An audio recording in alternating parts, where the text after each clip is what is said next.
Simba kushindwa kuziba pengo la Fadlu imechangia kufanya vibaya kimataifa. Simba kufanya vibaya kimataifa ni kwa sababu ya pengo la Fadlu. Simba kufanya vibaya kimataifa ni kwa sababu ya pengo la Fadlu.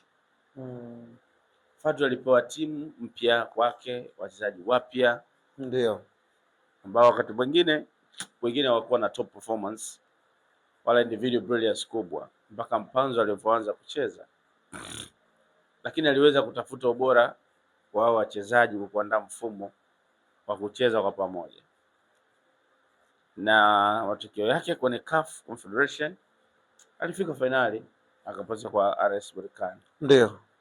Na hata kwenye ligi kuu ililazimika mchezo wa mwisho wa Kariakoo Derby uamue timu ipi itakuwa bingwa kati ya Simba au Yanga.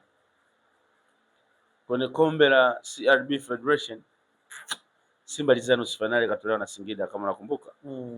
Sasa huyu ni Fadlu ambaye alifanya haya kwenye msimu wake wa kwanza akiwa na daraja lile la wachezaji.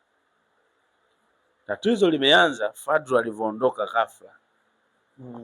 Tunasema short notice na kuaga leo na leo naondoka. Na mvutano ya airport na nini. Alivyotoka Fadlu kuna baadhi ya wachezaji aliwasajili wakina Maema, Roshan The Rock. Aliamini akiingia kwenye timu watamsaidia. Nabi Kamara kama nakumbuka. Ndio. Lakini